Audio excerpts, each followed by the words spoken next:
Welcome, everyone. So happy to see you all.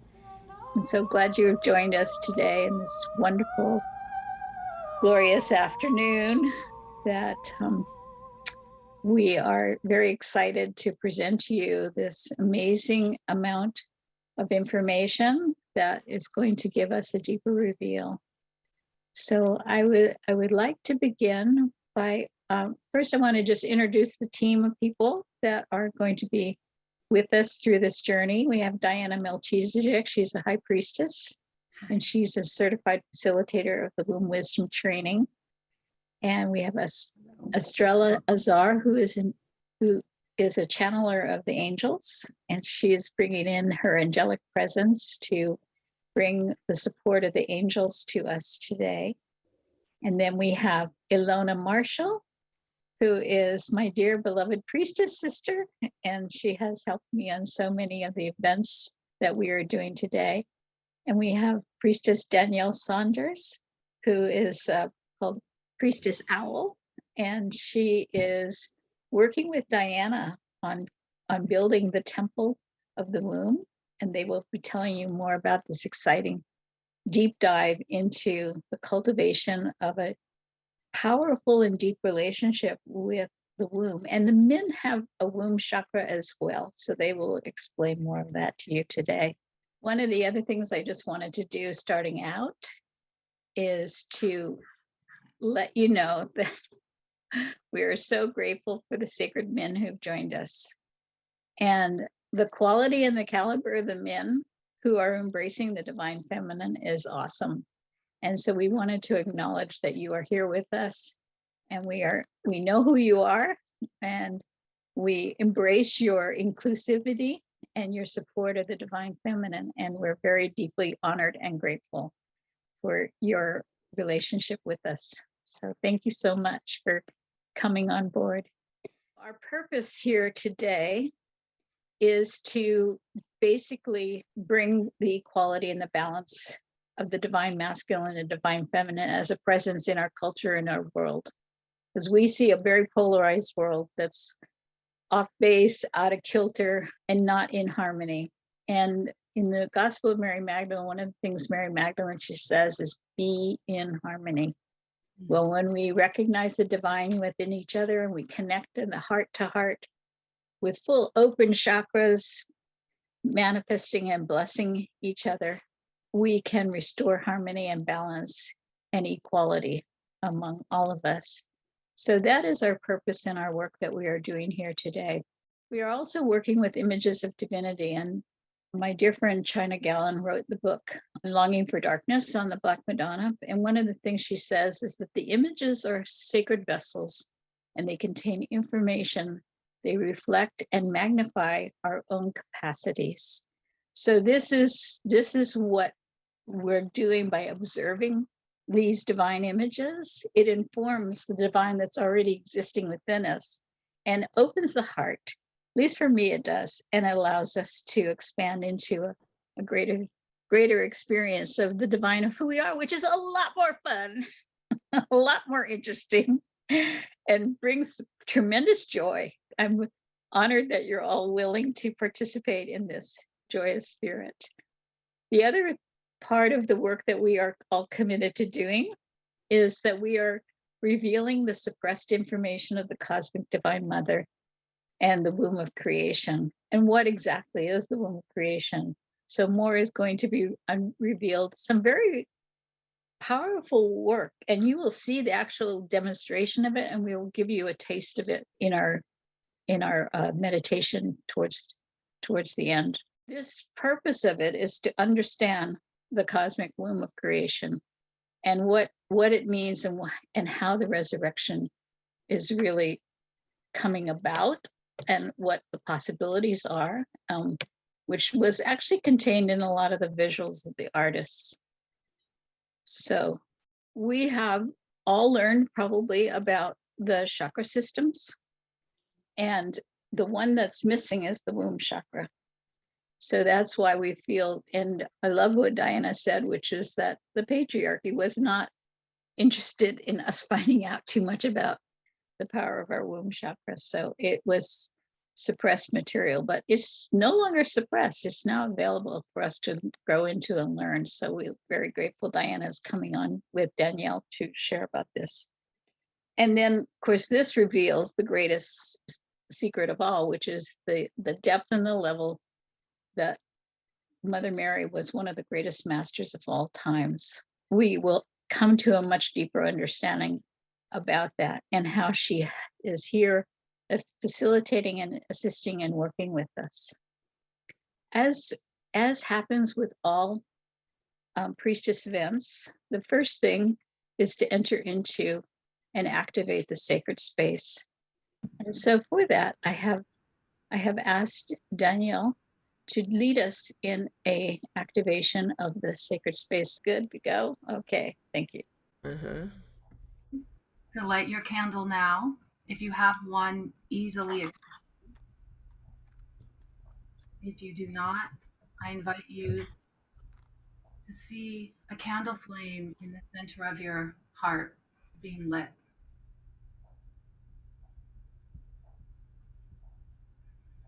Taking a deep breath into your belly.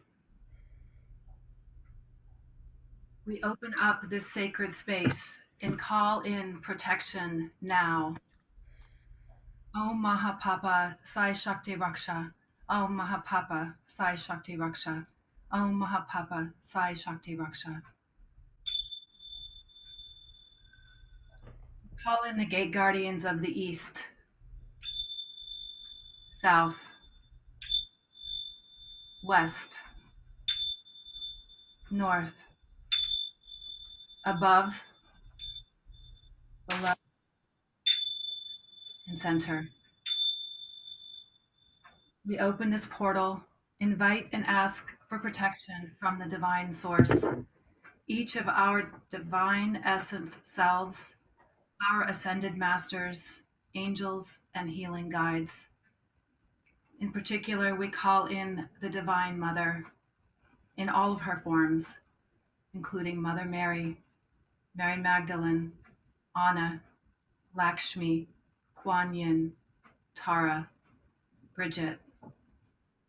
If there's anyone you would like to presence right now, please type it into the chat box. We'd love to have your voices recorded here. We ask that only beings of 100% divine light assist us today to upgrade our sacred body temples, energy fields, and tune to the highest frequency that we can hold safely in this sacred circle that we are creating today. I invoke the Divine Mother, Father, Creator to be infused with all that transpires today, to open our sacred hearts and wombs to receive the divine light and intelligence, which is our birthright. I invite us to hear with ears of love, speak with the breath of angels, and allow in all blessings today. I invite you to remember why you answered the call to come to this event today and set your intention for your experience now. If you want to type that into the chat box, feel free. We'd love to hear from you. We honor that part of you that took action and heeded the call to join us. I invite you to empty your mind now, to allow yourself an open mind, open heart, a receptive womb. Thanks for the opportunity to gather and set protection around the sacred circle that will be released upon our ending. Lastly, we give gratitude to our physical ancestors. Mine are Irish, English, German, and French. Feel free to type in that box your physical ancestors. We also send gratitude to the ancestors of the land that we live on and that sustain us. In Oakland, California, where I am now, I honor the Miwok and Ohlone ancestors. Presence for ancestors of your land in the chat box now. Ancient Mother, I hear you calling. Ancient Mother, I hear your song. Your sacred heart is now activated and ready to receive.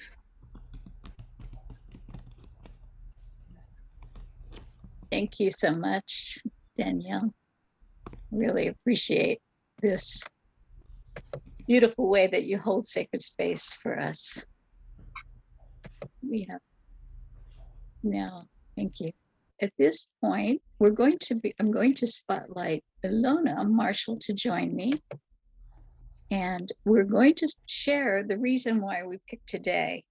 So there are different calendars about Mary's high holy days or feast days, and the days that she is honored. And there's over 365 days, and some of the different calendars are different as well.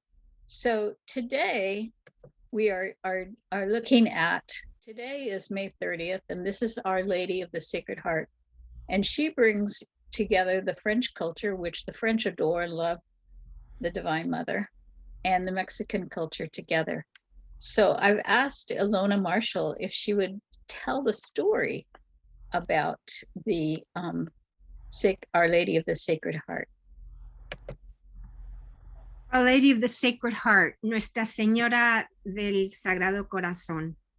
When Hitler's armies defeated the French, the city of Paris during the latter part of 1939, a young woman, Maria Hendizabal, fled from France to live in Mexico. Arriving at the port of Veracruz, she went to the Mexican capital, Mexico City, to make a new home. Among her few possessions, she had a large picture of Our Lady of the Sacred Heart, Nuestra Señora del Sagrado Corazón, or Notre Dame du Sacré-Cœur, which she wished to give to some church for safekeeping. Padre Juan Gomez of the Church of San Jose, or Saint Joseph, allowed her to place the image on the wall of the vestibule on February 2nd, 1940. That very same evening, a 9-year-old boy who was afflicted with infantile paralysis was immediately cured after praying before the lovely image of Our Lady of the Sacred Heart. The youth left his crutches on the floor of the vestibule and hurried home to tell his mother. The news of this cure spread rapidly, and the next day hundreds of the faithful visited the church, where before there was never an attendance of more than 100 at Sunday Mass. This cure was followed by others, and day by day the crowds grew larger. After a week, the pastor placed the picture in the front of the church where it would be more easily viewed by the crowds. There have been thousands of cures performed through the intercession of the Blessed Virgin. These cures have been verified by the affidavits signed by reliable physicians in the presence of notaries. The documents may still be seen in the present day at the shrine. On May 30th, this little boy is looking at this image and he becomes healed. So what the image is showing us is it informs us, it informed him about his perfect health, because at the level of love, at the level of God, there is no illness, there is no disease. We are whole and complete and perfect. And so you have these spontaneous kinds of healings happen when people just put their gaze on an image.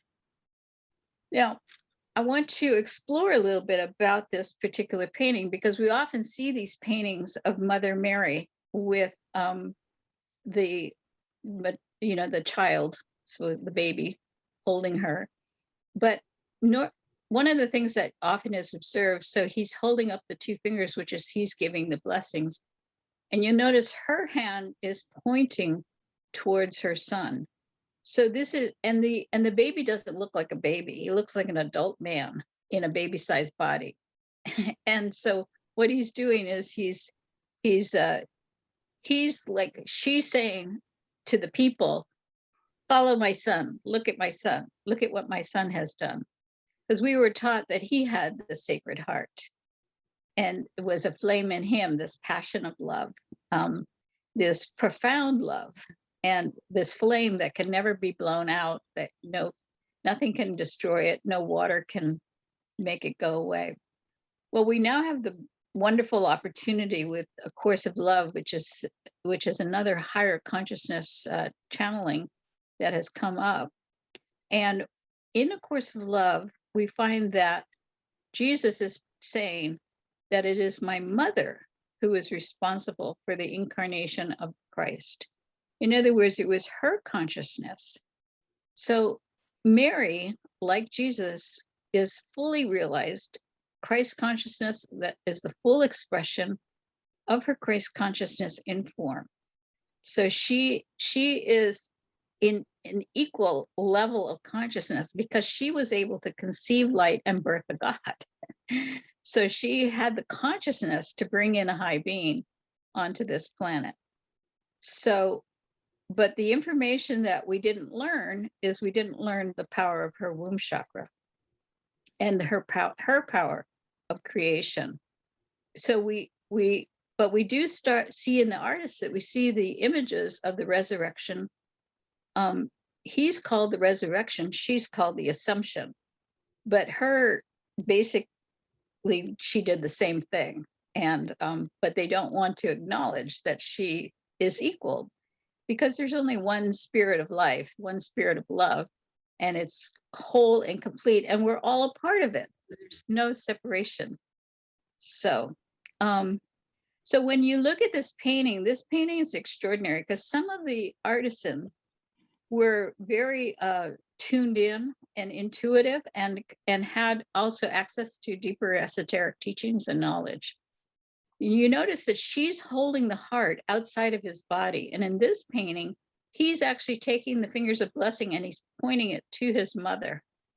So it's like she's holding the heart outside of his body as if she's going to place it in his heart. So now we've learned that it's really because of her high state of consciousness that we have had, her consciousness was at the level that she could conceive a high being and that she could inform him to grow into his higher self, to grow into his Christed self. And so he became the demonstration of that sacred love because his mother informed him how to become his sacred self. And then he gave that love to us. So his responsibility as the demonstration of that love was to share it with us. So my mother, Mary, was responsible for the incarnation of Christ in me, and I am responsible for the incarnation of Christ in you. So, and that's because we're all one. But she is the real master here because she is the one who informed him. So without her, none of this would have happened.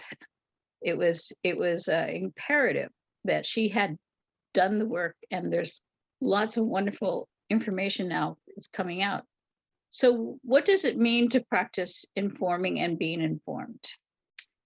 It means that we are joining together with others and have the ability to maintain Christ consciousness.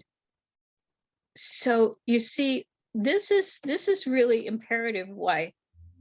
Because we have the Christ consciousness of you all who are on this call. You wouldn't be on this call if you didn't have a level of consciousness that was higher or a desire for an expanded state of consciousness. And this creates the joining together of what we call our spacious selves. And it's in our spaciousness and our holiness that we become enlightened beings, that we have the opportunity to learn and grow and to step into our empowered sense of our higher self. So I just want to say this one more time. It means to join together with others, that's you on the call, who have the ability to maintain Christ consciousness in your company. So that's what we're all doing for each other. That's why these sacred ceremonies and these gatherings that we do are so important for us all to experience. And we need to know this in order, if we're really going to have the opportunity to create heaven on earth, because, you know, when they say heaven on earth, they mean on earth. They don't mean up in the heavens. They mean, no, this is something for us to be living and experiencing now on this planet. And Eckhart Tolle has a whole book on creating the new earth and what we have to do and how we inform each other to step into our empowered sense of our higher consciousness and let ourselves.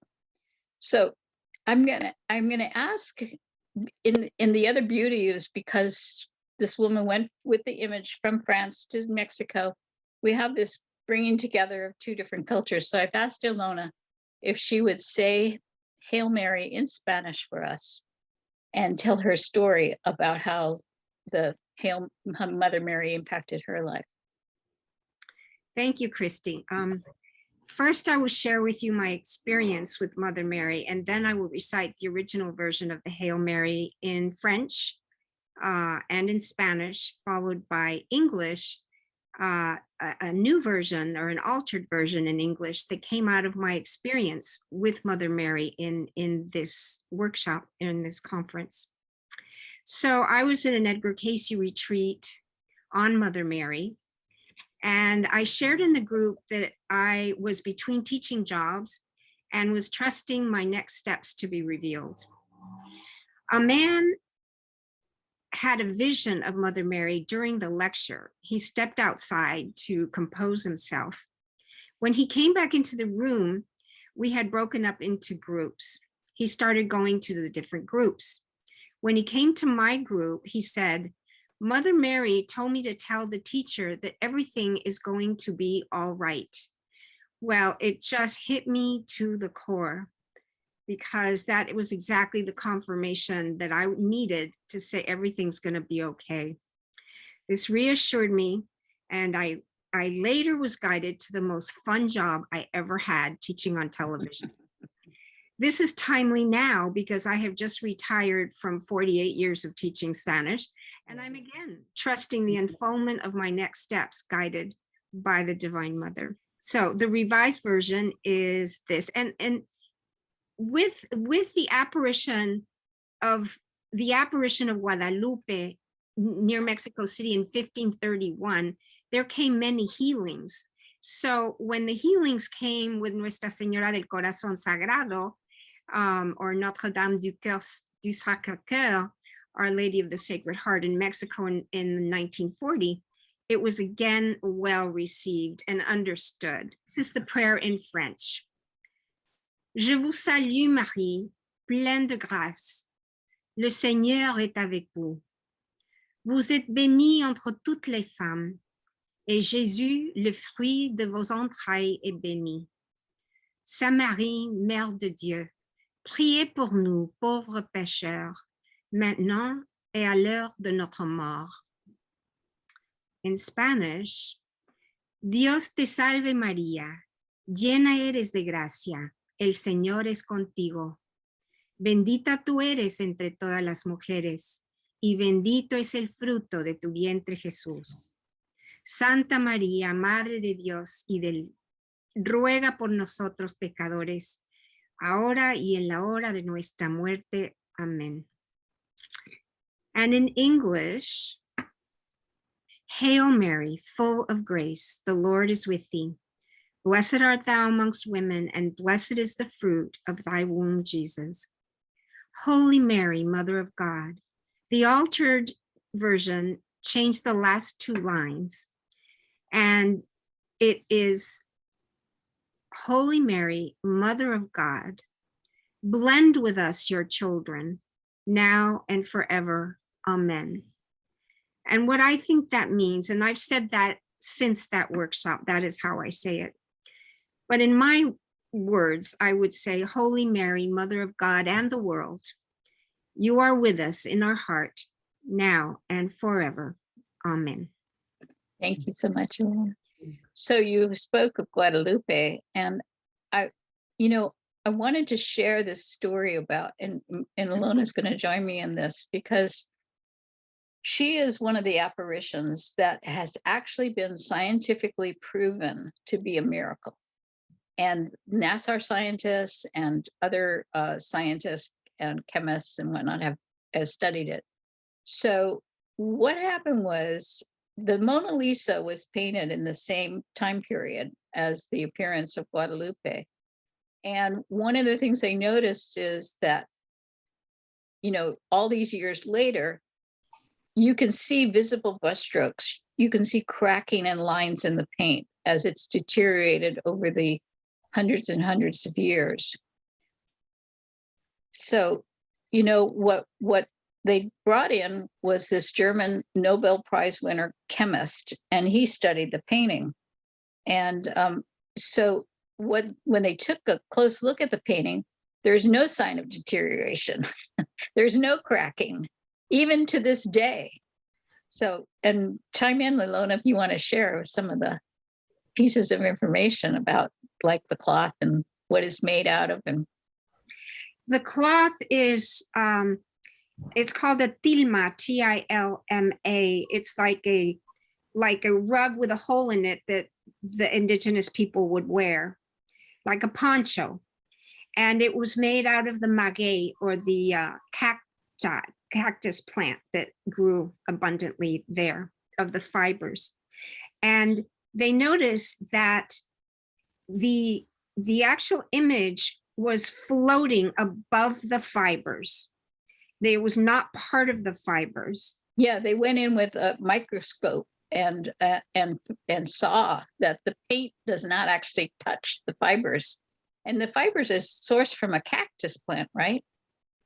And they also tried painting on one of the same kinds of tilmas, and it would deteriorate within 40 years. Well, this was left open to the elements for many, at least 100 years, and there was no deterioration. She's under glass now and well protected, but even a bomb tried to destroy her, and it couldn't. So the other thing is that it remains at body temperature, never fluctuates from body temperature. And then when they went to examine the actual paint itself, what they found out was that the dyes are not mineral, plant, or animal based. So there's no way that these paints, this quote unquote paint that was used to. So I think I like what you were saying, Ilona, is like a vibration that was embedded. Well, like the Shroud of Turin, Greg Braden talked about the Shroud of Turin, that it was the high vibration of the Christ that put that image on the Shroud of Turin. And I imagine that would have been the way, because you'll tell the story, but the roses proof to build a church there, the roses that appeared on the hill, he picked them up into his tilma and he opened this. So when he opened, the image was there, and it was the picture of her that he'd been looking at. Yeah, because when Juan Diego had appeared, the Guadalupe had appeared to him, she was also healing the bridge that was dividing the Aztec Indians, right? You can talk a little more about that, Ilona. The Indians used to worship Coatlicue, the Earth Mother goddess, and she appeared on the same hill as where they used to worship her, and they were not allowed to anymore. So she appeared to him, morena, brown skin, so that they would take to her. And she said, give me your troubles, bring me. And so this is how she was then brought into the Catholic Church, because the Catholic Church then accepted her because of the proof of roses and the image. Right. So the bishop said, I want proof that you're having an apparition see. So he goes with the cloak, and when he opens it, there's roses spill out, and there is the image on the cloak. It's like, first off, roses in the middle of December in a desert area, that's not happening. So how did that happen?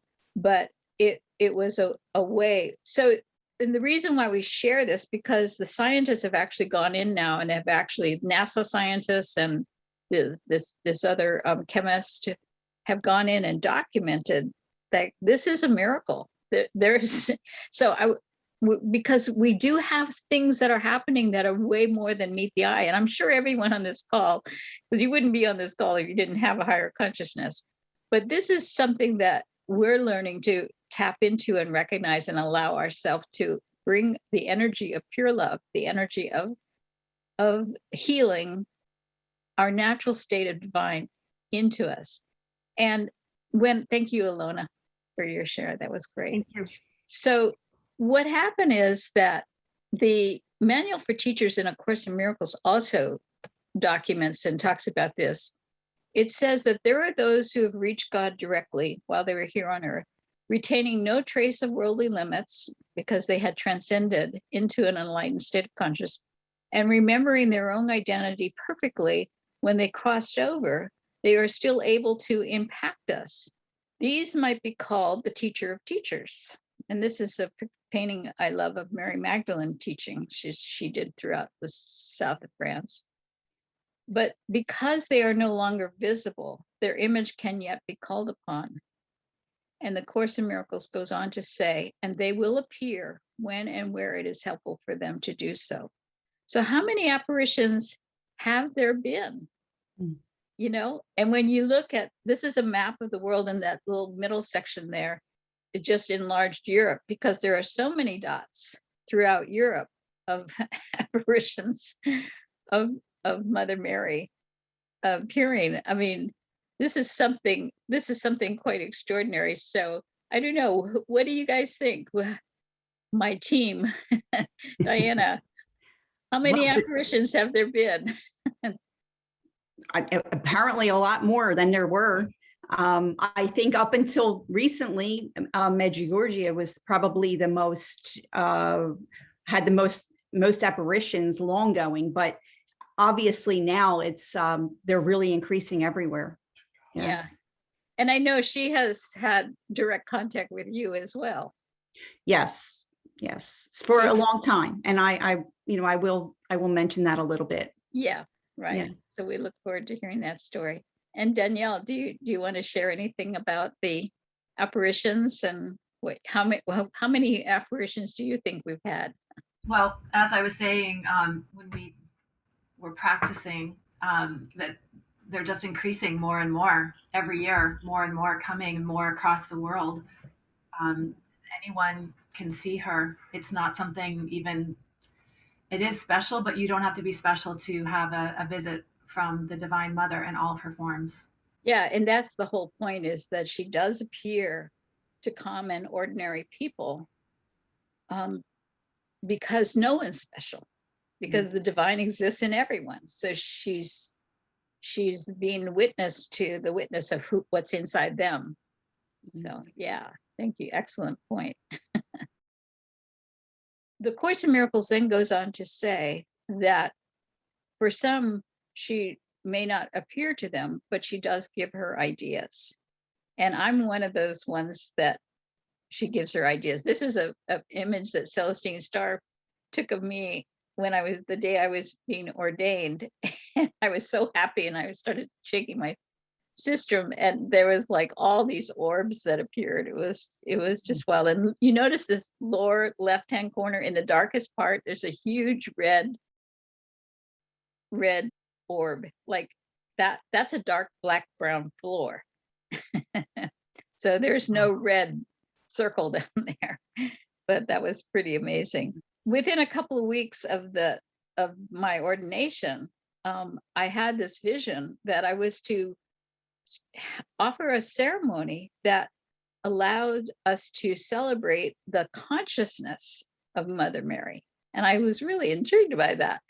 So for conceiving light and birthing a God. And at the same time, Margaret Riglioso, she also had her new book come out on the Virgin Mother Goddess of Antiquity, which was her PhD work on the virgin birth phenomena and the mysteries of the virgin birth, and how could that actually be, and were there actually women that had achieved a level of consciousness that they could actually teach this, that they could actually experience it, they could actually do it. So we all came together to honor Mother Mary for her consciousness to conceive light and birth a God.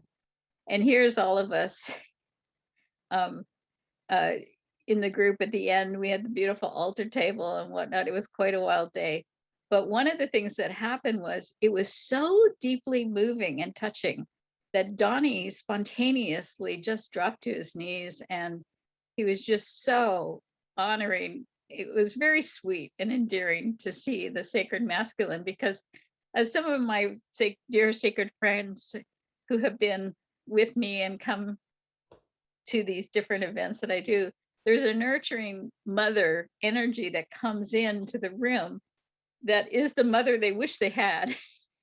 And so it really touches them when they get a chance to feel the nurturing, beautiful mother energy that ceremony creates. So it was really quite exciting. And then being good goddess worshiping devotees that we were, the goddess table always has an offering. So I put out these daffodil bulbs. It was like, okay, well, how we got to do a ceremony when the daffodils bloom. And so you can't control that. It's like, how do you figure? It's the temperature, the amount of soil, the light, the water, and everything. But I was running out the door to go and join a group in a sacred ceremony when I saw that the daffodil had bloomed. And when I got to the room, there was the same group of us that we were all and in ceremony again on the day that the daffodil bloomed. And it's just so amazing that the daffodils are still with me and they still bloom on the days that I'm in ceremony. And it's nothing that I ever coordinate. So it's just like, this is the magic and the fun of the divine and the sense of humor of the goddess that helps us. So thank you, Jan, for your beautiful voice release work. So we're going to take a little break here and we're going to listen to Ave Maria. So Jan sent me the recording of her song. So enjoy and relax.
So now we're going to actually go into Diana Mulchizik and Danielle's part on the Holy Womb Wisdom, and I wanted to bring them on to talk about invoking the power and the presence of the Divine Mother. Diana Melchizedek has been such a light in my life and so supportive of our union and our joining together in creating sacred ceremony throughout the years. And you, along with your husband, who's just been a phenomenal.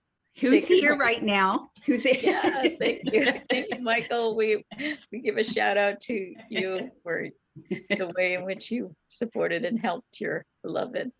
But Diana is a high priestess, and she has with the Melchizedek order, and they are both, she and her husband are ordained.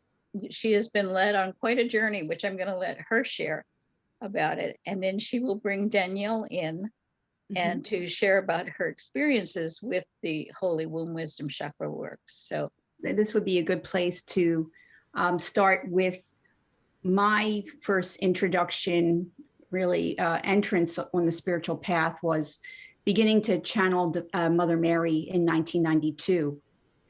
And at that time, one of the first messages that she gave to me was that she wanted me to be a bridge for people to develop their own relationship with her.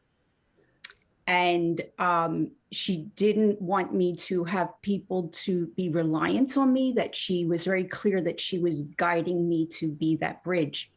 So the interesting piece for me was when you, Christy, first asked me to do this event and you gave me the date of May 30th, I downloaded that Marian calendar app and I looked up May 30th, and according to the Marian calendar, today is Our Lady of the Little Bridge.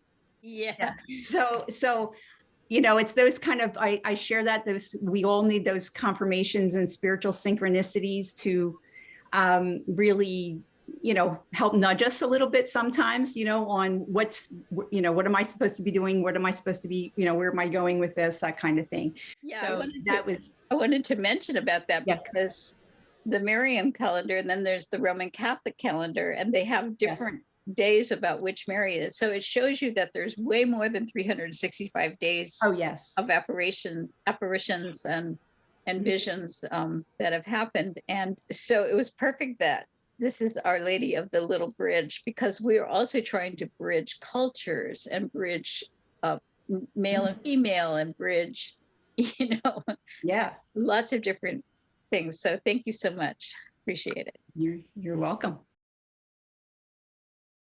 So you want to say a little bit about the teachers? And originally, just to back up a little bit here, just before I went to the training here in 2017, July of 2017, in 2016, the Divine Mother started really amping up her conversations with me.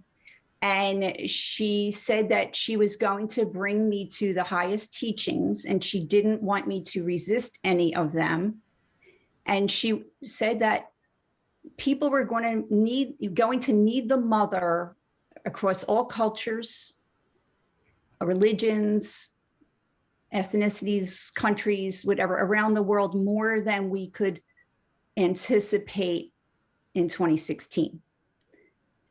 And so that she began working with me and giving me instructions, including walking the labyrinth at Grace Cathedral twice a week and many things like that. And then eventually I came upon Sri Kaleshwar and his teachings. One of the interesting things about him was I had already been down the road of having a guru, an Indian guru, and I was not looking for that.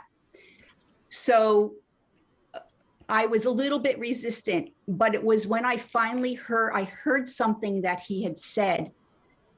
And that was a quote that he said, Mother Mary was the most powerful master that ever lived.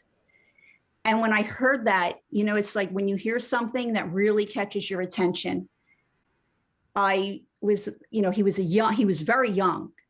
he with young male Indian guru, and here he was saying that Mother Mary was the most powerful master that ever lived. So that really pulled me in. And then I heard the words womb chakra, and that really stirred like an ancient memory in me and really pulled me in. So I decided, after keeping the course up on my desktop for months, maybe even a year, I finally decided to go for it. and I went to his ashram that he has in Mendocino. And it was a week-long training in the Holy Womb Chakra. And my teacher, there's Sri Kaleshwar. I'll talk about him a little bit, and the palm leaves. So let me just say first that he went into samadhi and left his body in 2012 at the age of 39.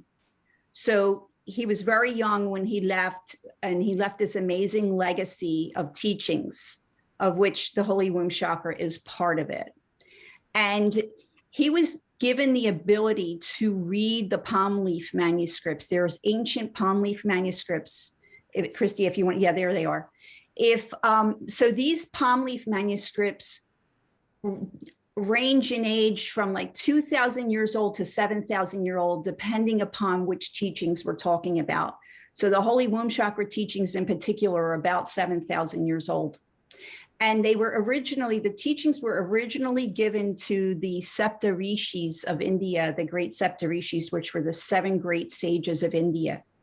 And they recorded them on the palm leaf manuscripts.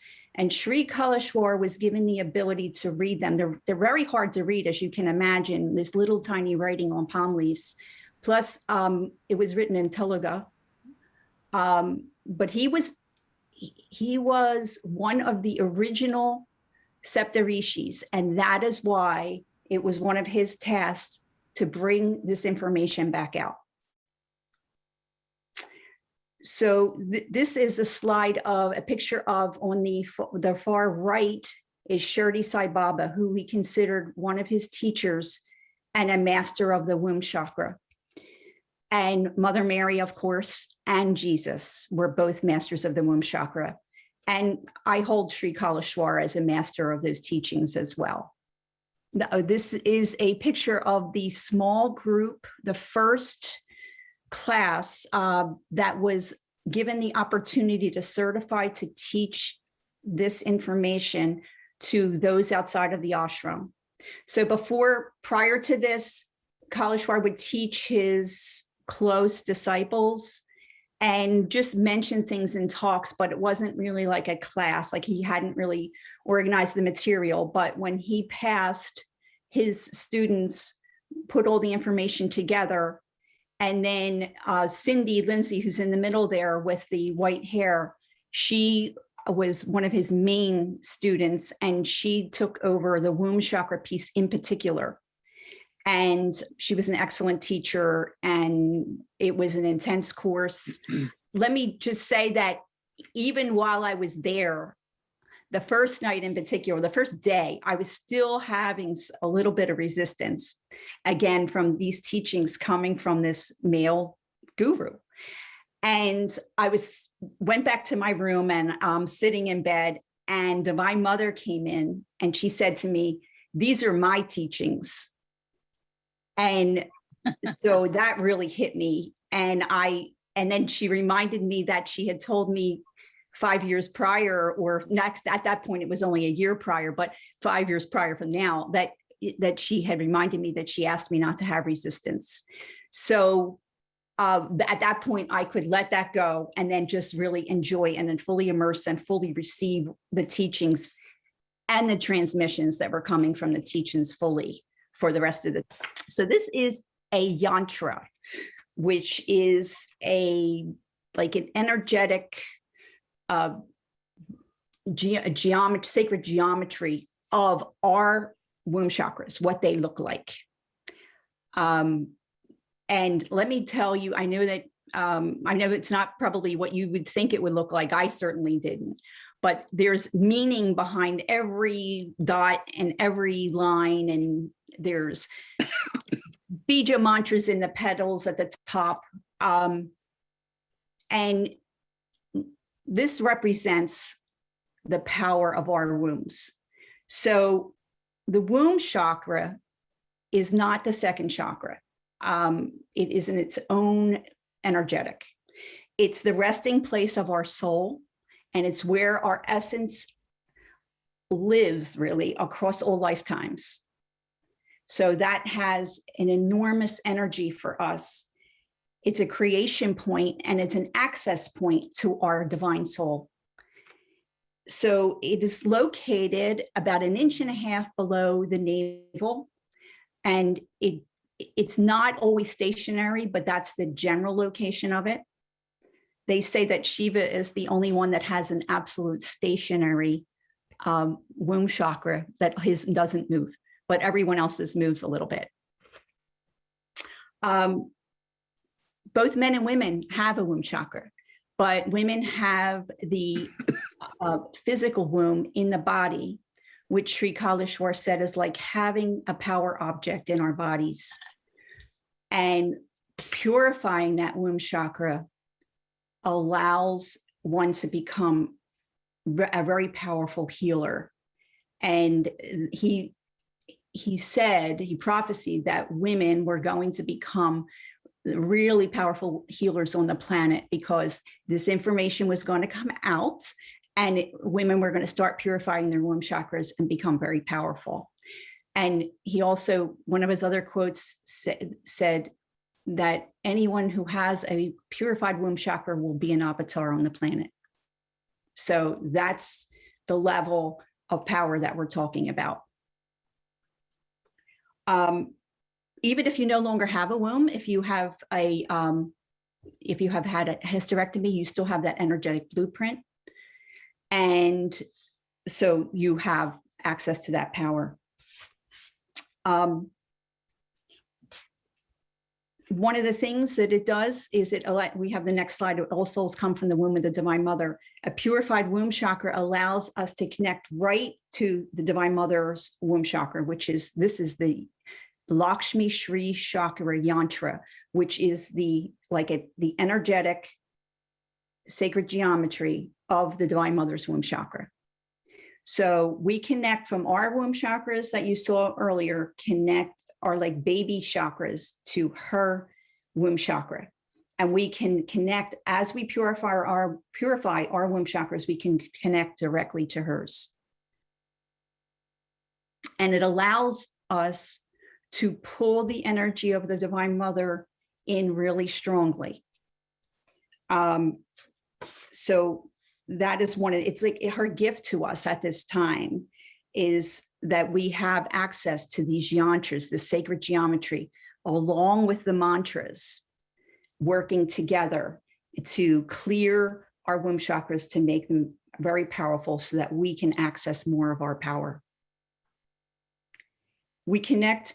One of the things that's really important in this, and which sometimes is a trigger for people, is that we connect to the Divine Mother's womb by connecting our womb to our physical mother's womb. So it's important that even if you have some issues with your biological mother, that you at least honor her for giving you life. It's a very important relationship, and that's how we connect to the Divine Mother. So it's really imperative for your own spiritual empowerment to clear that relationship with your mother, your biological mother, and to honor her for carrying you and giving you life in this world, for birthing you. In the chakra here, the petals that are on the outside, it's like, I kind of think of it almost like a sunflower, but in all of those petals, there are what they call seed syllable mantras, and they existing there in those seed syllables are all of creation is located in those syllables. So if there's all these mantras that like simple mantras that you can learn and memorize that will, when you're doing that, you're saying the sound of all of creation. I want to mention too, this Nadu Bindu point, this point in the center, that is the center point of creation. So everything that is in creation comes out through that point and goes back through that point.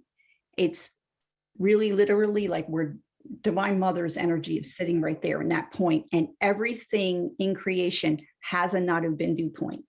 So has that piece. If we, we've heard probably since we were kids that we all have a piece of God in us. That is the place. That Nadu Bindu point is the place where the nature of God sits, or the nature of the Divine Mother sits.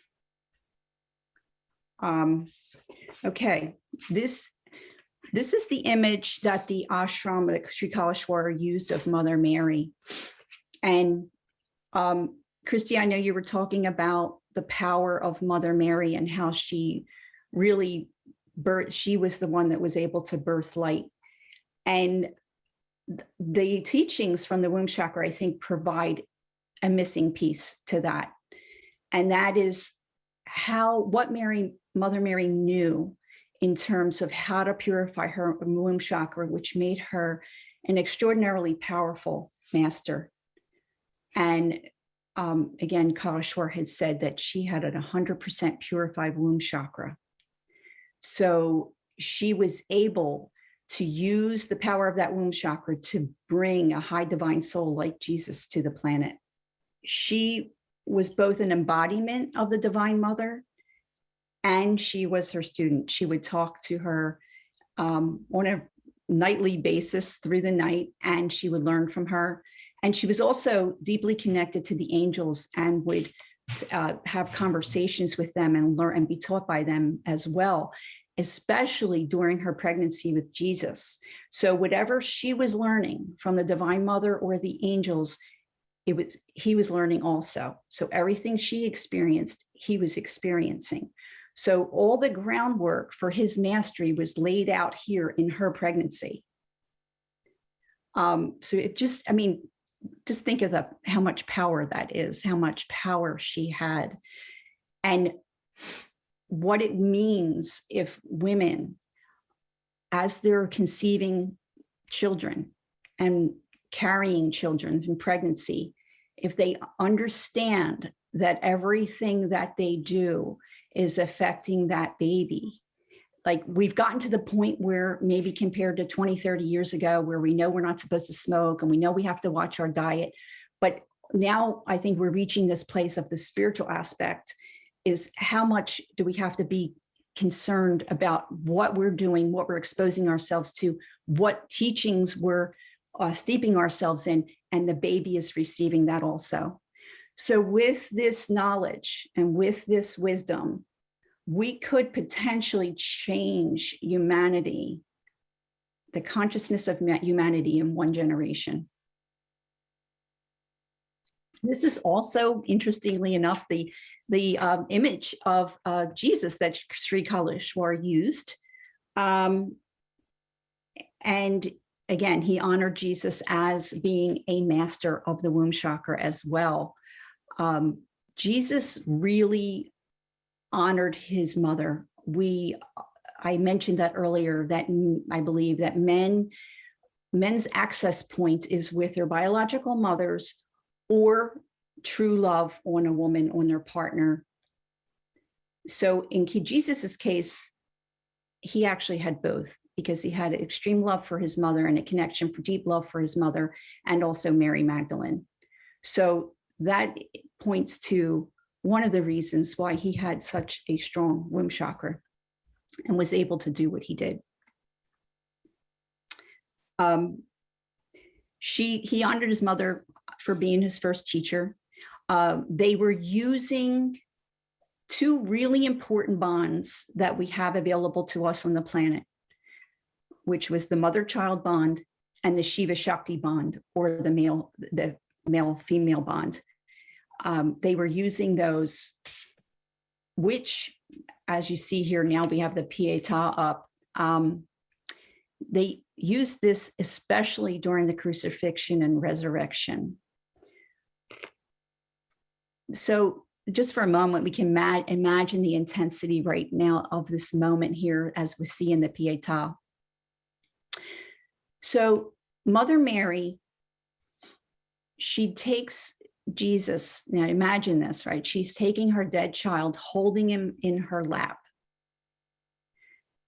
And she connects him to her chakra, her womb chakra. So she connects his womb chakra to her womb chakra. And then she calls in the Divine Mother's womb chakra, and she pulls the Divine Mother's womb chakra to her chakra. So now she's the point between Jesus and the Divine Mother, and she has all of their womb chakras connected. And she is able to heal his body enough, and from the physical wounds, the emotional wounds. She heals him enough that his spirit is able to re-enter his body. This was a high yogic event. And if we only focus, which a lot of the traditional religion talks about focusing on the suffering of this event. But if we only focus on the suffering, we really miss this yoga, this high yogic event that happened, and how Mother Mary's highly attuned womb chakra was 100% necessary for the resurrection. This is huge. This is really huge to understand how important, how powerful the work of clearing your womb chakra is. A lot of energy gets stuck there. We carry the energy from past partners there. Past lives, anything that's happened to us that could potentially be considered like negative energy is held there. So as we learn to purify that, we're clearing it out so that we can have the power, potentially reach the power that Mother Mary was able to reach. And this information, Mother Mary was a master at it, but other people around them, other women knew it. I'm sure Mary Magdalene knew it. Anna knew it. They practiced this, and they helped in this scene. The people around them were helping as well to hold that high energy for this to happen, for this resurrection to happen. So that just leads me into, or kind of to reiterate, Christy, what you said, the idea of having these events, these gatherings of community, and how we're helping each other to hold that high vibration so that we can all be kind of lifting each other up to reach these higher states, this higher level of mastery.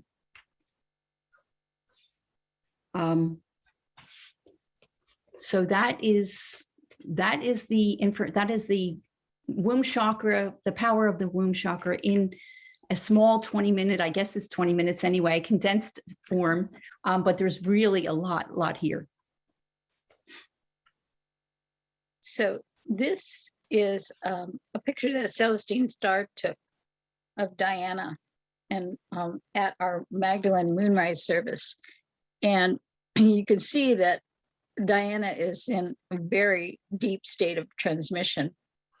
You want to talk about what was happening with this? Yes. And then we have the video of it so that you can actually see the energy going through her body, pulsating from her womb. So I believe this was Easter of 2017.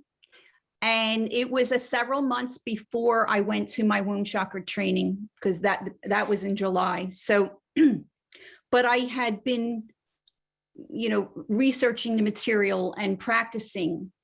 And one of the things that I was practicing with, or kind of experimenting with, was chanting the seed syllable mantras and holding my personal yantra in my third eye at the same time.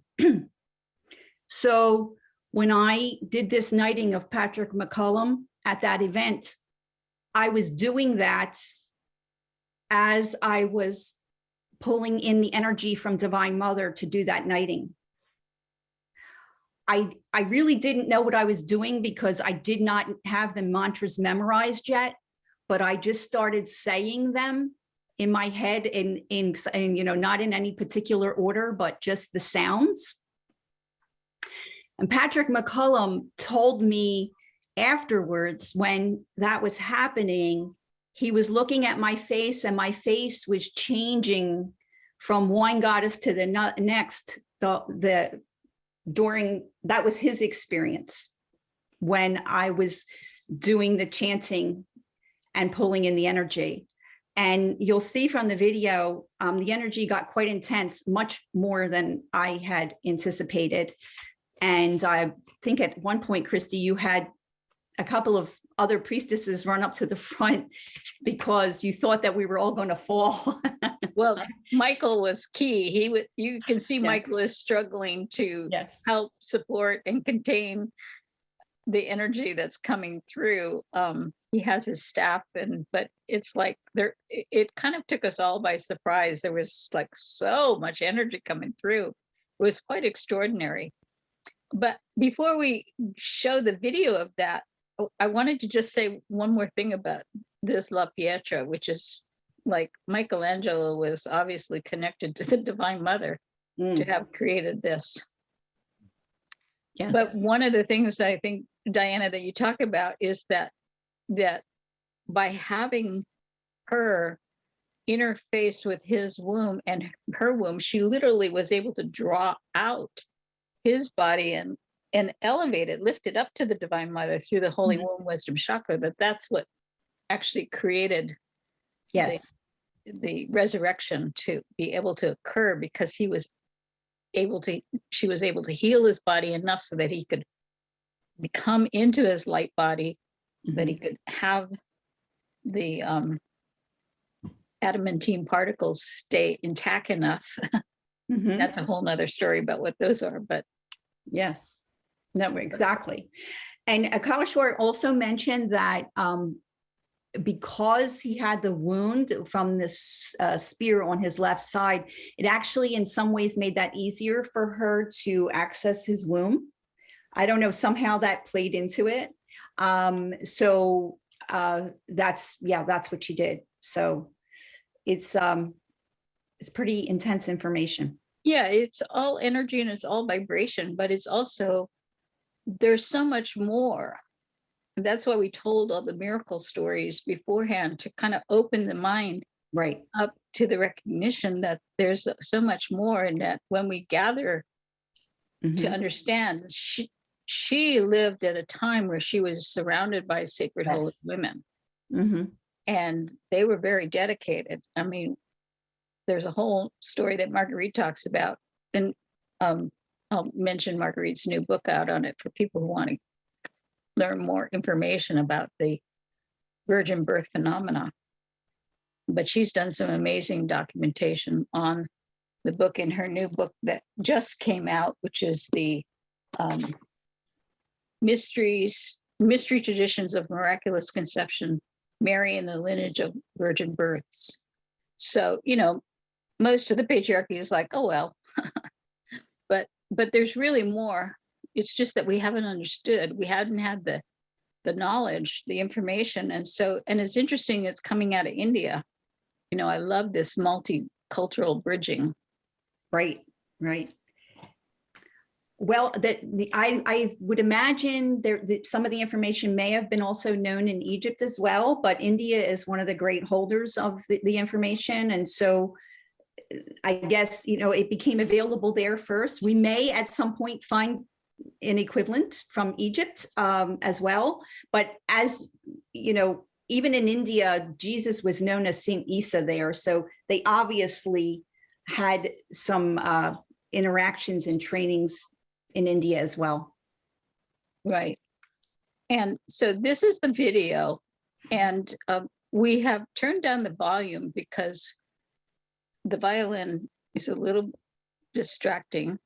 But when you look at the video, look at her womb and watch what's happening in her womb as we go through it, and watch what's happening with Michael. And you'll be getting a replay of all this so you can watch it again later in more detail. But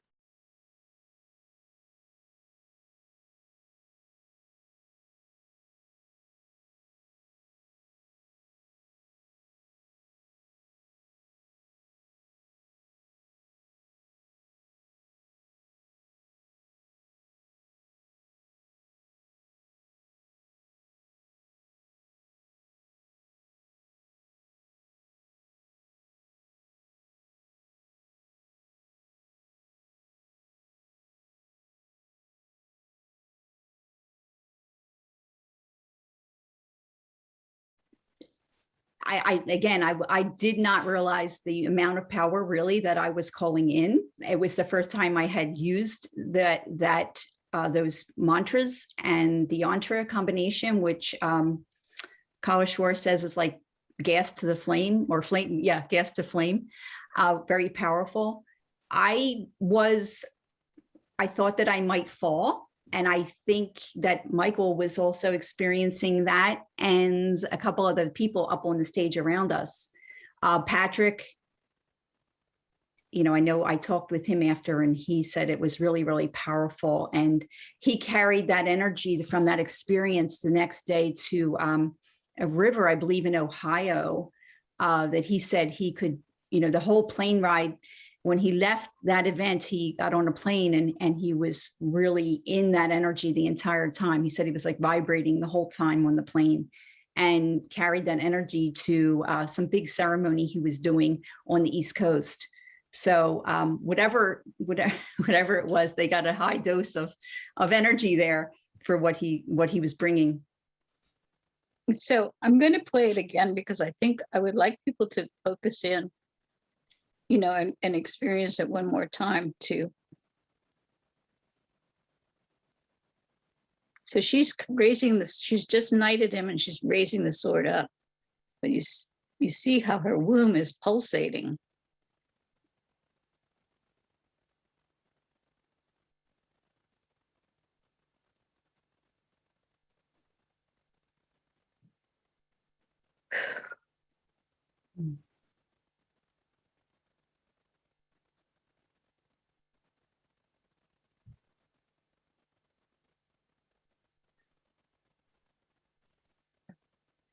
Thank you. So this is your lovely, wonderful logo for your new temple you're creating with Danielle. So if you want to introduce Danielle, and then I'm going to take this off so that you can be side by side. Yeah, one sec. I just wanted to talk about our logo for a minute. We did use a modified version of the Divine Mother's Womb Chakra.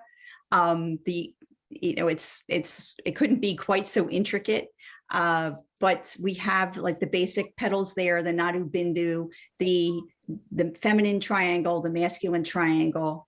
So because the base for this program is the connection to the Divine Mother, each person's connection to the Divine Mother. And we can talk more about that, about some of the things that we will do to create that. But that's why we picked that as a symbol. We can bring Danielle on next to you, and you guys can talk about your experience and what it felt like to receive this training and your vision to join with Diana. Hi, Danielle. And yes, Danielle, did you want to talk a little bit about what the Womb Chakra class, like the teachings, how that affected you? Well, I've had formal priestess training back in 2012 with the 13 moons, and had been working a couple of years with you and Michael. And it really, came down to, you know, you did a class for me privately, and it was just, it really changed my life. Mm. So I have so much gratitude for you, Diana.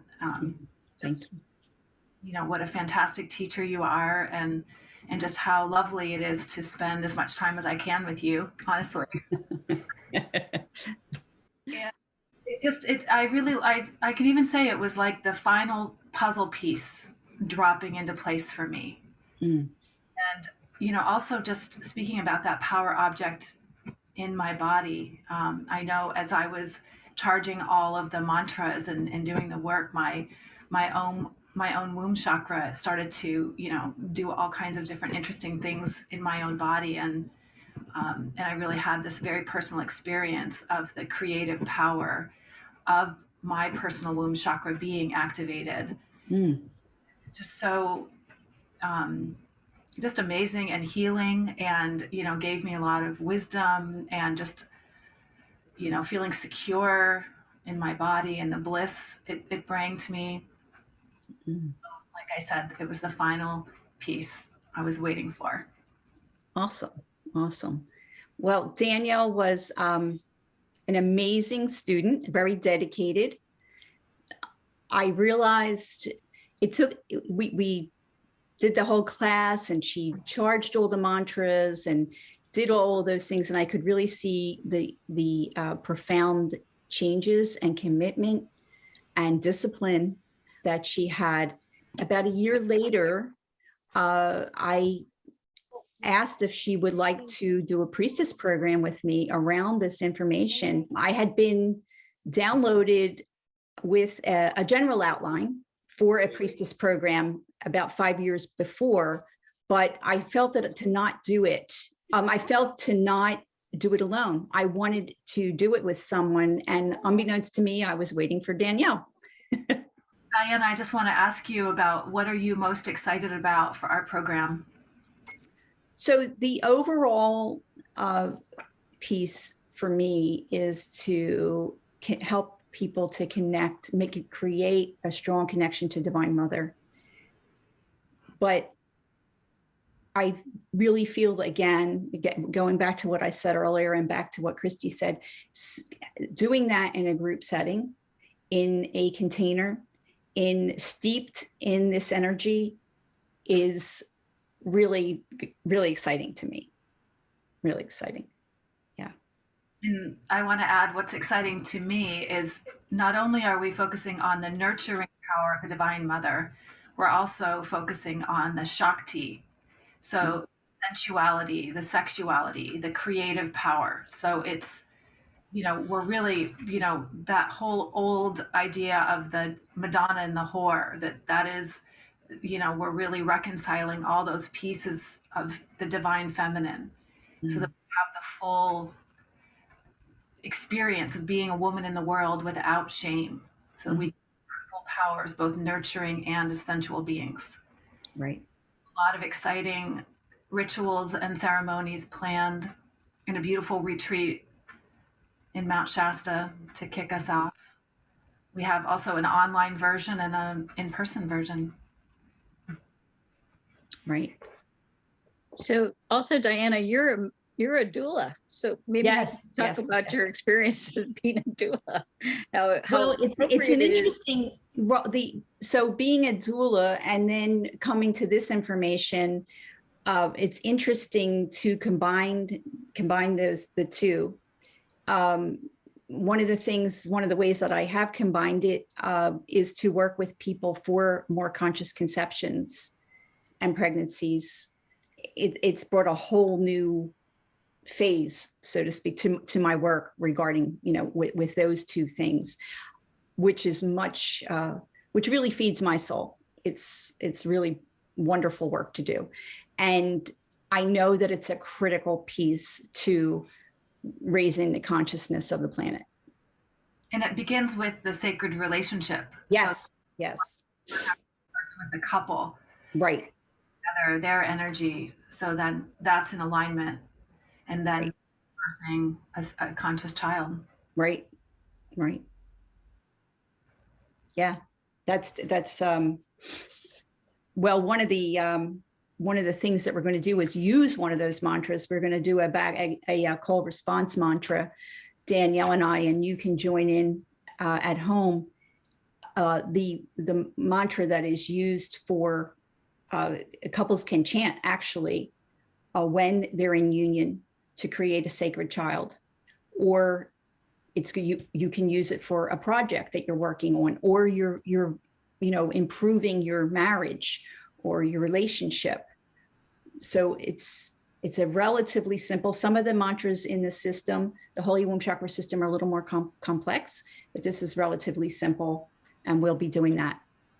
Right. So we're going to give people an opportunity to have a taste of this work and to go into a deeper space of the sacred. So I'm going to share screen a little bit to let you know. But thank you guys so much. That was beautiful. And I'm very excited about your work that you're bringing forth, because I think this is what's really devoid in our culture, in our world, is the sacred holy woman who knows who she is, who's in touch with her sexuality, her womb wisdom, and her connection to the Divine Mother and her angels. So, right. Thank you so much. I just love it. It's a happier world. I mean, when you think of couples coming together and meeting with Diana to learn about conscious conception, right? And couples are also working with Danielle, because Danielle, you have a practice too, and she has her. When you walk into her office, you're walking into a temple. I've been there, and it's just so powerful, the healing energy you evoke around you, Danielle. And I'm so happy to have you on this beautiful ceremony today. So thank you. One of the things that I wanted to point out with this dot, that dot is like really.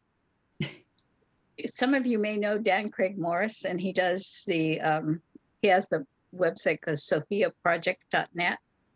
And I heard him give a lecture about the dot, and the connection of the dot to Sophia, which is one of the emanations from the Divine Mother.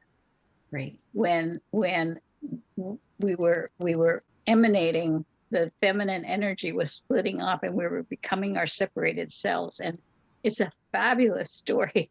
So I can't wait for Dan to see this logo. Oh, awesome. He will, we may have to do one where we just invite him to talk about the dot. Because you think, what's a dot? What's in a dot, right? There's a whole universe in the dot. So it was really interesting to me. You're sharing how it is actually the portal that enters in to make that connection to the Divine Mother. So it's really, really amazing.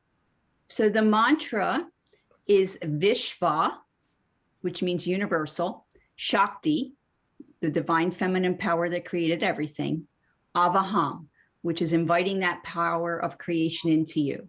So Vishva, Shakti, Avaham.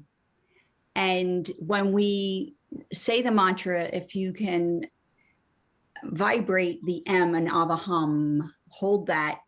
You want to vibrate it, especially to the roof of your mouth, because it will activate your pineal gland, which is the seat of intuition, and helps connect the physical realm to the spiritual realm.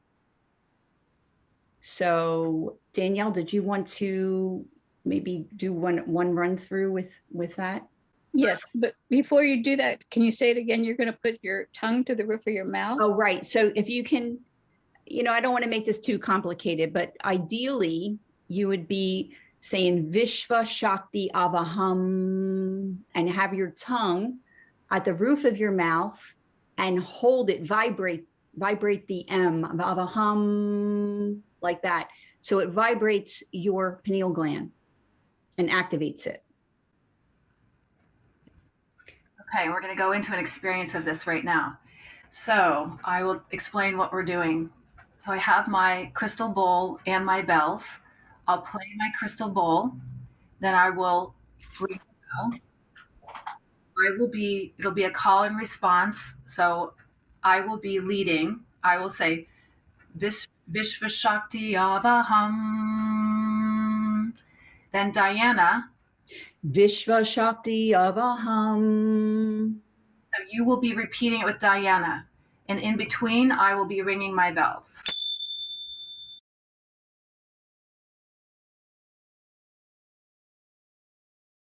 So we're doing this in a call and response. I'm going first, and then Diana, you will, as the participants, you will be repeating it with Diana. We will do it 9 times. So I will do 1, Diana will do, and you as the participants will do 1. So we'll do it, it'll be a total of 18 times.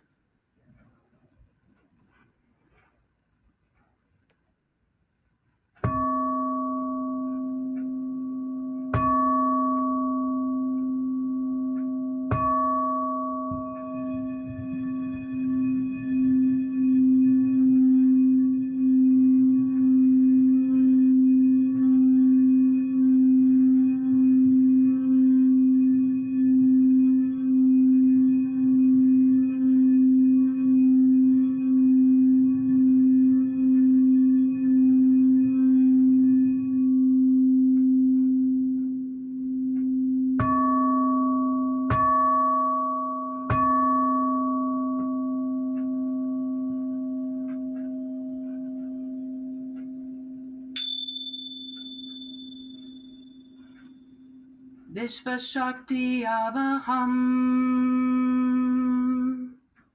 Vishva Shakti Avaham. Vishva Shakti Avaham. Vishva Shakti Avaham. Vishva Shakti Avaham. Vishva Shakti Avaham. Vishva Shakti Avaham. Vishva Shakti Avaham. Vishva Shakti Avaham. Vishva Shakti Avaham. Vishva Shakti Avaham. Vishva Shakti Avaham. Vishva Shakti Avaham. Vishva Shakti Avaham. Vishva Shakti Avaham. Vishva Shakti Avaham. Vishva Shakti Avaham. Vishva Shakti Avaham.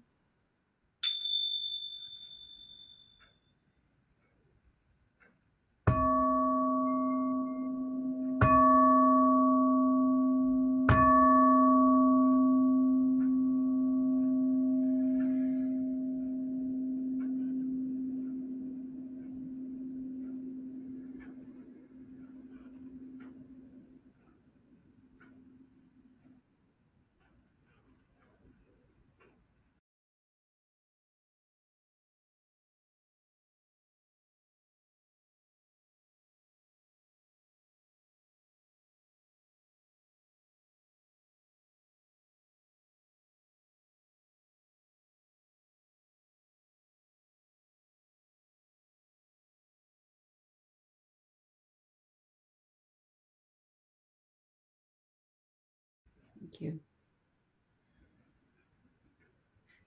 Do you like to go into the womb meditation now? Yes.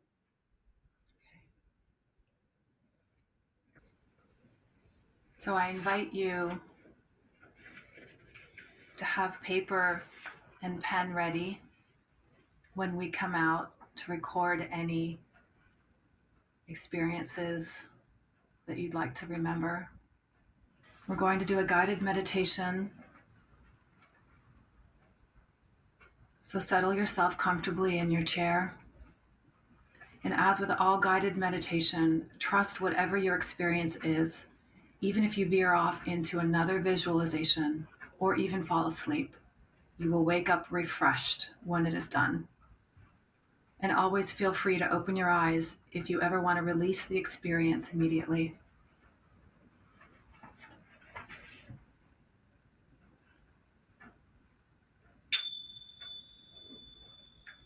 Send a grounding cord down into the rich, fertile soil of Mother Earth to connect with her radiant pink crystal that is the very power center of this planet.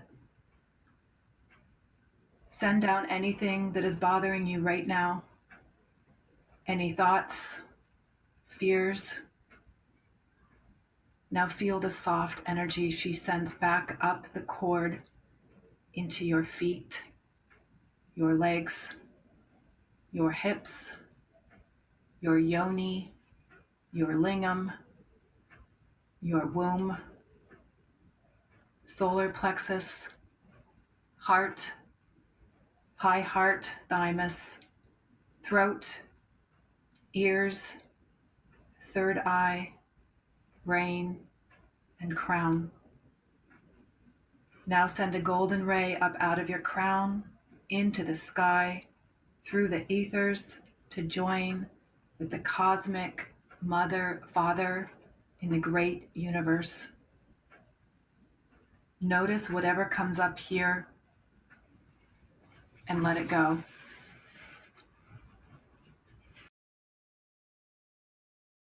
Now ride that ray from the cosmic Mother back down into your body. See in your mind's eye it entering your crown, taking a path throughout your body, winding like a spiral into your third eye, down across both ear canals, lingering in your throat. Swallow.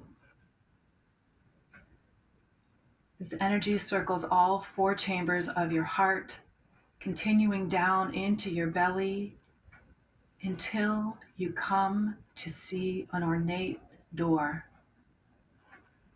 You stand before this door, see its color, shape, texture. What material is it made out of? What does the handle look like? The bolts, the hinges. What is the threshold that this door protects? Do you feel protected upon seeing this inner door chamber? Notice what might be coming up for you. See the glowing light coming from the edges of the door.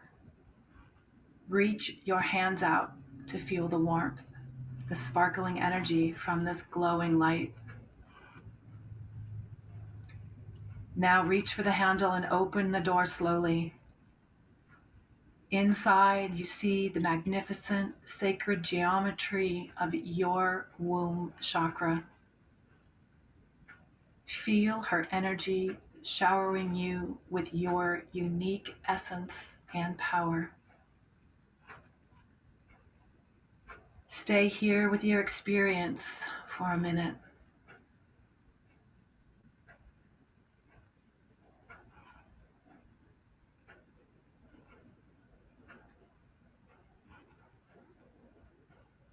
Notice more details about her. What is her coloring?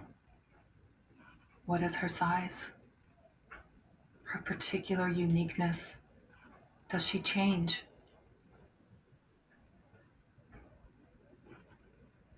Does she move or is she still? Ask her if she is willing to speak to you and listen to the answer.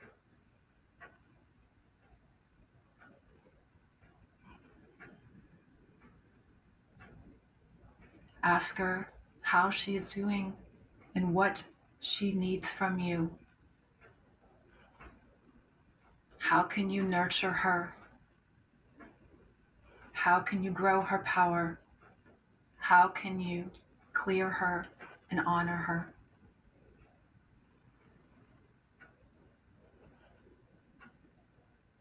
Hear the answers. What wisdom does she have for you now?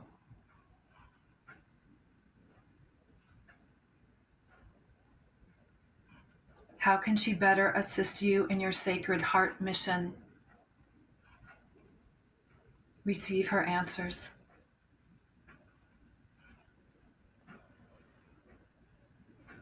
Now she is offering a gift, a symbol, a number, some other piece of information. Trust what comes, whether it makes sense to you or not, for it can unfold over time. Now, in your mind's eye, bow to her and see her receive your honoring of her, and know that you can come back here to hear her and speak with her at any time. She may want to continue to communicate with you through your dreams, your artwork, during meditation, or when you're outside walking the earth. Invite her to continue to communicate to you. Now thank your Holy Womb Chakra for being in your body as a source of power, wisdom, and creativity. Thank your womb for all that you have created in your life so far. All the relationships, all the wisdom, all the lessons. Now stay for one last moment connected to your womb and feel the alignment going down with the Mother Earth and above with the Cosmic Mother. You are plugged below and above.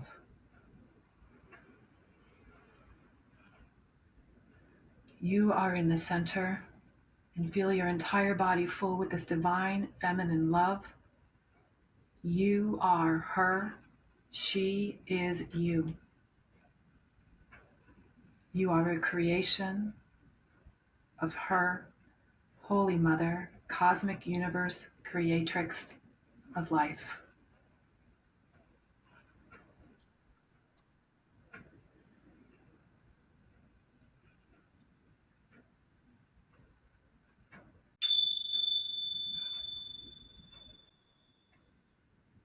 Now gently come back into your body, wiggling your fingers and toes. Feel yourself sitting in your chair. Wiggle around, come back here. You're in your room on the computer. Open your eyes. We will take a minute here, give you a chance to write down anything you want to remember about this experience. When you are ready, I invite you to turn on your screens and make eye contact with all the souls that are here on this call.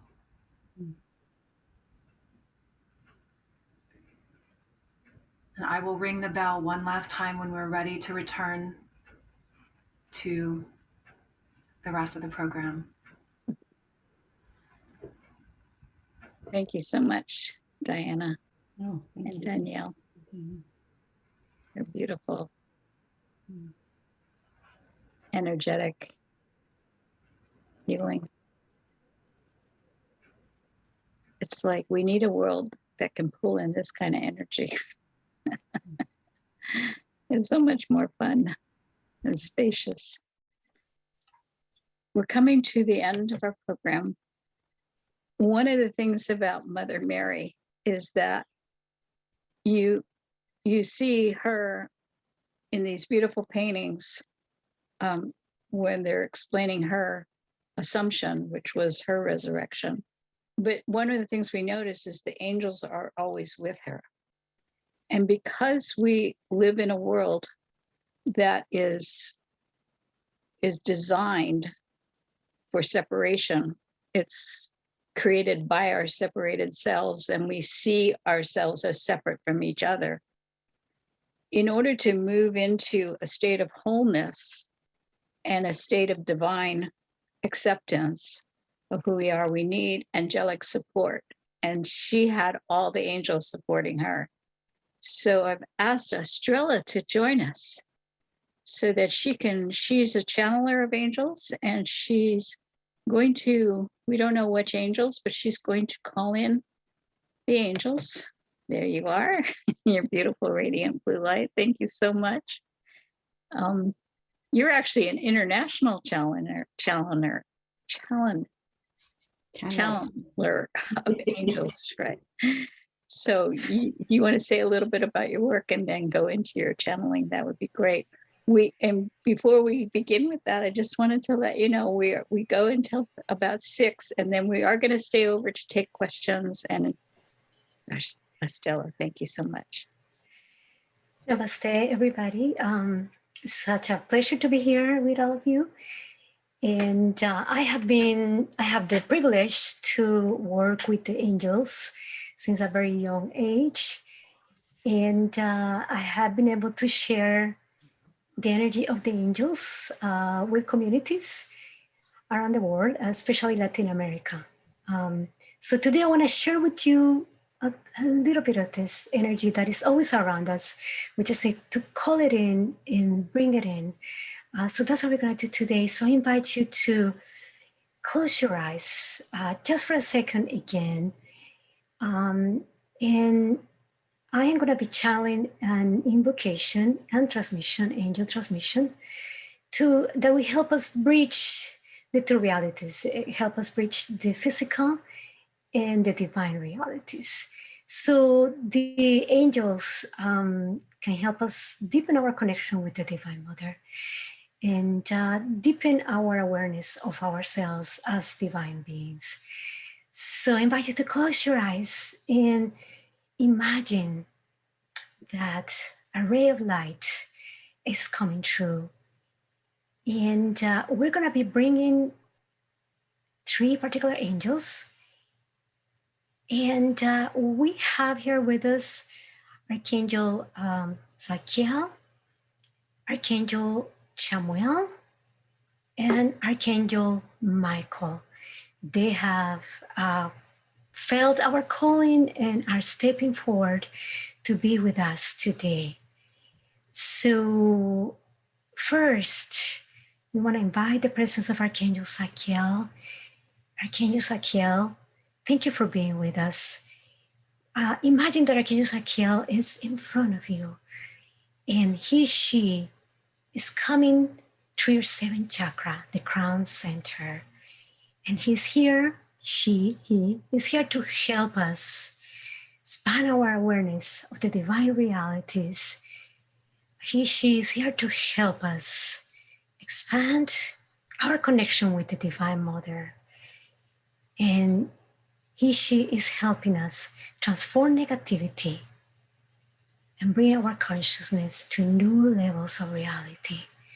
So imagine this archangel coming closer and closer and touching your crown center, helping you expand your light to new levels. And now we want to bring in Archangel Chamuel, and she comes here to help us expand our self-love. So imagine Archangel Chamuel standing in front of you, touching your heart center and helping you expand compassion, divine love, expand the presence of the Divine Mother into your own lives. This angel comes to us with amazing gifts of love so we can have better relationships and better understanding among cultures. And now we want to bring in the presence of Archangel Michael. She comes to us to help us expand our inner power. So imagine the presence of Archangel Michael standing in front of you, coming closer and touching your solar plexus chakra. We invite Archangel Michael to help us expand our inner awareness, to help us become into our own power, develop our divine potential, and come in contact, full contact with our mission in this physical reality. We want to thank the three archangels that have stepped forward to be with us today. I invite them to be present in our lives every single day. And now we want to bring forward the presence of our guardian angel.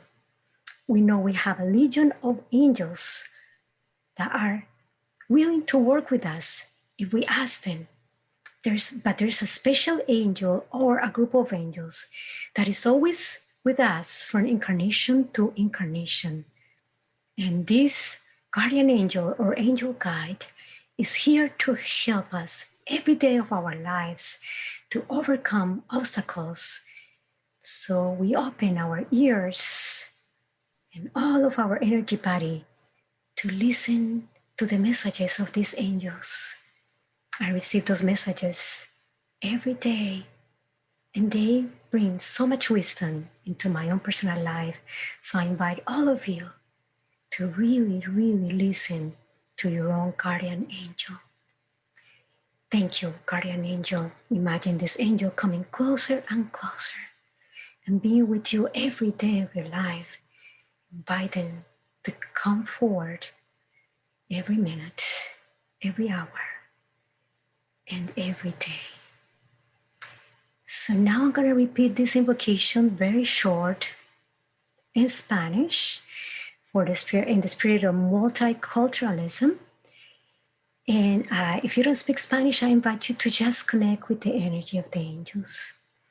So invitamos la presencia del arcángel Saquiel para que nos ayude a expandir nuestra conciencia y transformar la negatividad. Invitamos la presencia del arcángel Chamuel para que nos ayude a expandir nuestro amor propio, la compasión y el amor divino. Invitamos la presencia del arcángel Miguel para que nos ayude a expandir nuestro amor propio, a expandir nuestro poder interno, que nos ayude a transformar nuestra misión en el mundo y a impartir lo que hemos venido a hacer en este mundo. Y ahora invitamos la presencia de nuestro arcángel guardián para que nos ayude cada día de nuestras vidas, para que nos ayude a expandir nuestra conciencia cada día y a conectarnos más profundamente con la energía de la Madre Divina. Thank you, angels, for being here with us, for being in our lives every day. Thank you for listening. I invite all of you to come back, to open your eyes gently, and to come into your full awareness. Namaste. Thanks for listening. And I'm going to give it back to you, Christy. Thank you so much. I'm really grateful for the beauty of your sharing. Such an angelic presence. I want to spotlight and bring up all of our team to join me so that everybody can have a chance. We had, thank everyone. If you look at my eyes, you can see I am like in an altered state already. You know, I am in my heart. I felt waves and waves of beauty and joy and peace come through me. So I just want to acknowledge that we're at the end of our evening. So I've asked Danielle if she would sing us out in a song. Danielle, if you would sing us out in your beautiful way of closing the sacred space that you opened. I open my body to the rainbow of heaven. I open my mind to the silence within. I open my spirit Manifest power, I open my heart to the love all around. I open my heart to the love all around. Yeah.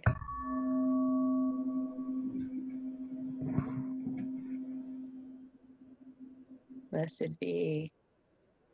Blessed be everyone. Thank you, Diana, for your dedication to the Divine Mother. And you are a solid, holy, sacred woman. Thank you, Christy. As it takes one to know one. And thank you to Ilona for being my right hand, my right arm, to always have my back and to bring forth the beauty that you bring forth in bringing the culture of this Hispanic language and cultures together. You were truly a bridge maker. Thank you. And Estella, this is the first time we've worked together, but oh my God, it was so beautiful that I could feel it. I'm just like, I could hardly sit up. I'm just like, as you can see, it looks like I'm on drugs or something, but I'm not. I promise you, it's the divine energy of love. And Danielle, what you said in the ending about love all around. Yeah, that's what you want. You want to be able to walk around anywhere you go. You're greeted by love. You're sharing love. You're extending love. And we're living in a world of love, and people are not in fear. And this is how we have it. We bring the mighty companions together. Those of us who can sustain Christ consciousness, we join. And when we join, we make a bigger and more profound energy. So blessed be. Thank you all. Thank you all for coming. Thank you. Blessed be. Thank you. So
that's the end of the program. And thank you. If you can stay, and if you have a question, we're happy to stay over and open it up if anyone wants to share or talk to any of our presenters. We'll be happy to do that. And Hear me? yes, we can hear you. Yes.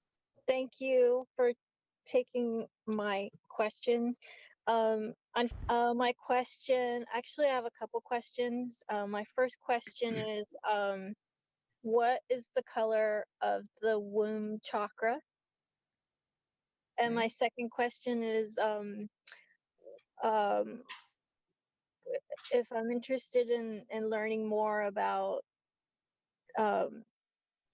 Mother Mary and healing my womb chakra, what do you suggest I do, or where would I go to seek a group of people that are doing that? Okay. Thank So Marcella, the womb chakra, so the yantra we showed was just the color, the diagram with the, like on a palm leaf. So it kind of looks like a faded orangey brown type color. A specific color wasn't given by Sri Kaleshwar for the womb chakra. So what I would invite you to do is to go inside and maybe follow a similar meditation that Danielle used and see what the color of yours is. And you may also receive information about the condition of your womb chakra in terms of, what does it look like? How clear is it right now? Maybe you can ask for a percentage and how you would go about the clearing in terms of how, are you looking for an actual healing on your womb chakra, or are you looking for something like we're offering in our program, which will culminate with a long actual Holy Womb Chakra workshop?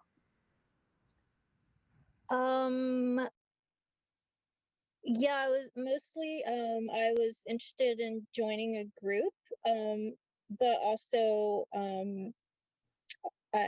I'm interested, now that you mentioned it, I didn't know that that was available, to have a healing of the womb chakra by a healer. Right. So I do womb chakra healing as well.